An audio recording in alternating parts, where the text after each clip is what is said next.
Get moving. Shorty!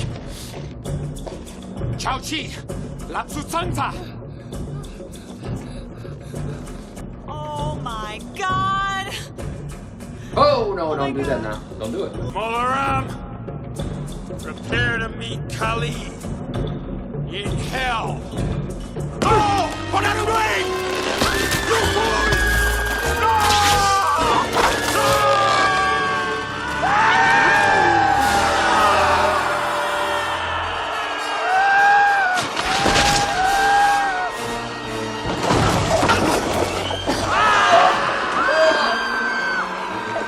Hey, Andy! I don't think I can hold on much.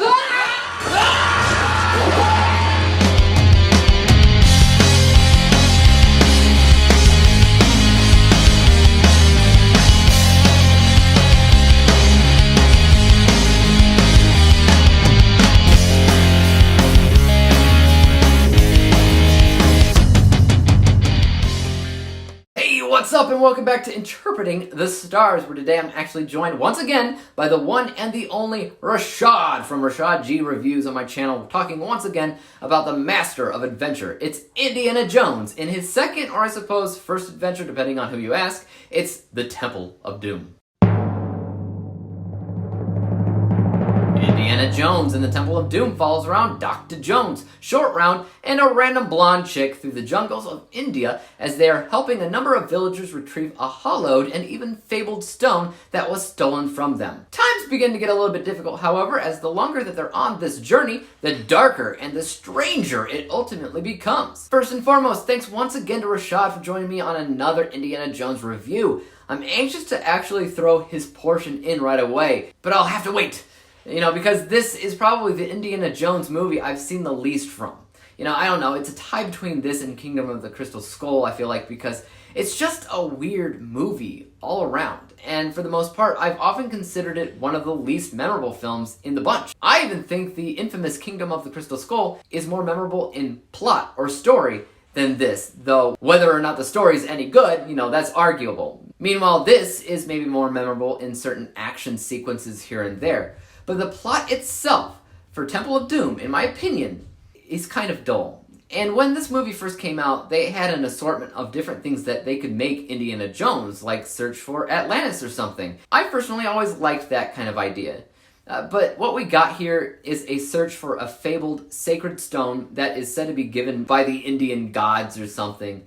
It's a real legend, I looked it up, but it's nothing Americans would be familiar with, which in turn transforms these stones into basic MacGuffins. Now, if you think about it, the Ark of the Covenant is also a MacGuffin, so is the Holy Grail. Indiana Jones is known for looking for MacGuffins, so that's nothing new. But the thing about it is, those MacGuffins, the Ark of the Covenant and the Holy Grail, they don't feel like MacGuffins because we all know what they are. There's magic, there's intrigue behind those things.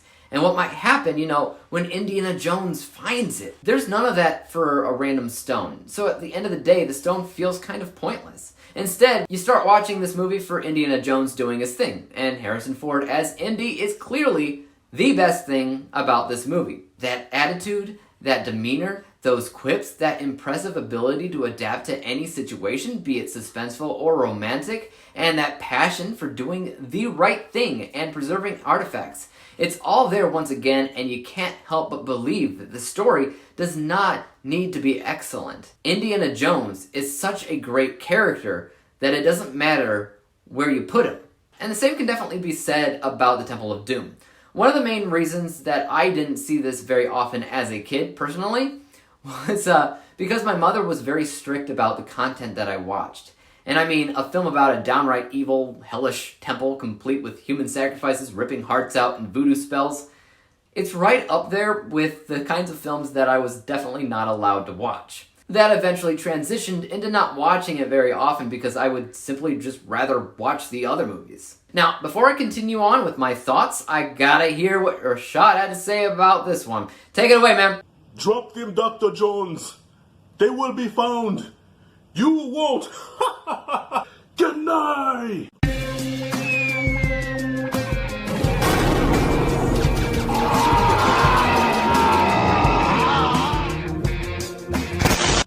Indiana Jones and the Temple of Doom is batshit crazy. I'm gonna get that out the way right now.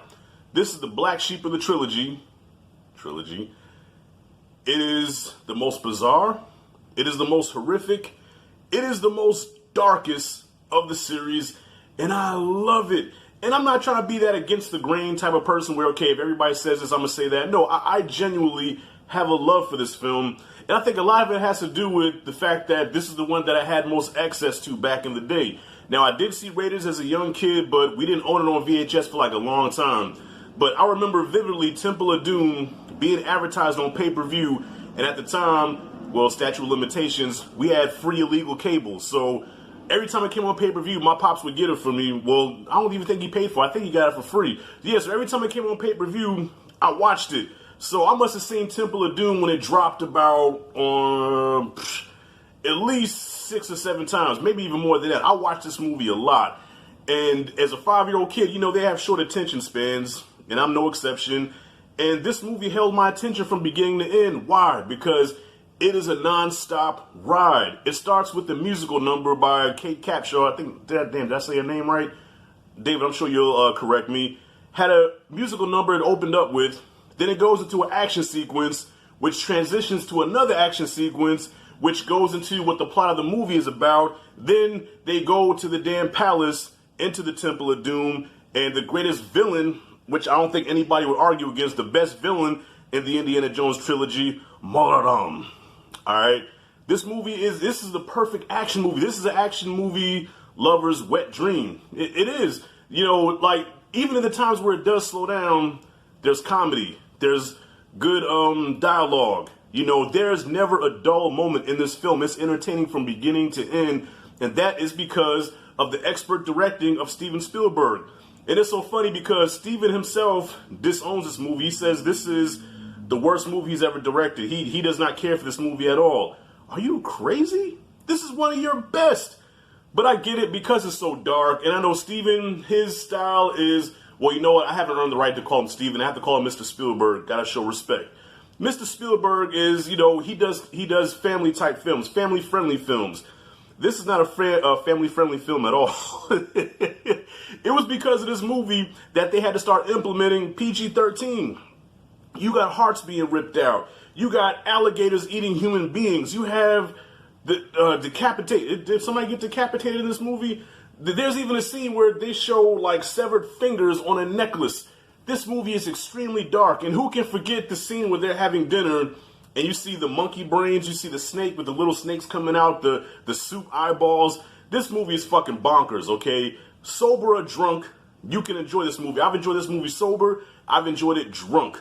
And I think one of my favorite action sequences is when they're on the train track, that chase when they're on the train, the little train track thing or whatever. That was like a Universal Studios ride, okay? So I know when it comes to a lot of people, they say that Raiders is the best and they say Temple of Doom is the last. Nah, for me, Temple of Doom is number one, numero uno, okay? And thinking about it now, damn, I was a 5-year-old kid watching a guy's heart being ripped out. You know what I'm saying? Rips his heart out, takes it out, the heart is still beating, and sets on fire. Now, word on the street is that George Lucas was going through a very dark time during this period where he was going through a bad divorce. So he wrote this movie, I guess, from a very sunken place. You know what I mean? And women will do it to you, man. Women will rip your heart out. So that scene, that probably was what George Lucas was feeling at the time. But you know what? It worked. All right? All the black magic stuff and, you know, the dark sleep where Indy lost his mind. He turned evil for a minute and Short Round had to bring him back. Shout out to Short Round, by the way. He's one of my favorite characters also in this trilogy. I think him and Indy had great chemistry together. I wish they would have reunited. And Spielberg's wife, I want to say, is it Kate Upshaw or Kate Capshaw? Shit. I forgot her name. But anyways, y'all, this movie was damn near perfection as far, if you want to know what an action movie is supposed to be, put on Indiana Jones and the Temple of Doom. And that's not to take away from the other movies. I'm not saying this is the best and the other movies suck. All three of these movies I love, but in different ways. You know what I mean? Raiders I love for the epicness of it and the fact that, you know, this is the first Indiana Jones movie. Temple of Doom, to me, just took that shit to a whole nother level. And it's supposed to be a prequel, but you don't really think about that shit. To me, it's the second movie of the trilogy.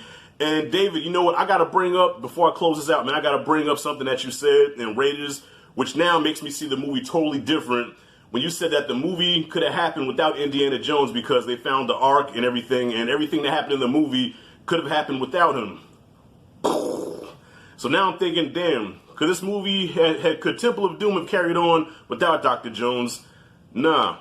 But I'm pretty sure you're gonna have some great analogy because you are a brilliant mind when it comes to this film criticism shit. So I'm pretty sure you're gonna have something. You're gonna have something for me, bro. I'm waiting for it. But anyways, Temple of Doom gets an A freaking plus. Love this movie, best of the series, and that's it and that's all. David, thank you for inviting me once again. Can't wait to talk about Last Crusade. And homie, the floor is yours, man. What you got? Thanks once again to Rashad for joining me on this review. I've left a link to his channel in my description box below for y'all to check out. Give him some love. Tell him that I sent you. I gotta say, man, I think it's awesome that you love this movie. I talk all the time about movies that I personally love that others hate. Not that the Temple of Doom is hated per se, it just isn't most people's favorites. But I'm glad that you do consider it up there. And I don't know if I can actually analyze it or not, but I can say one thing. Yeah, Indiana Jones is definitely needed in this film. What occurs in this film and its outcome are definitely vital to Indy's actions.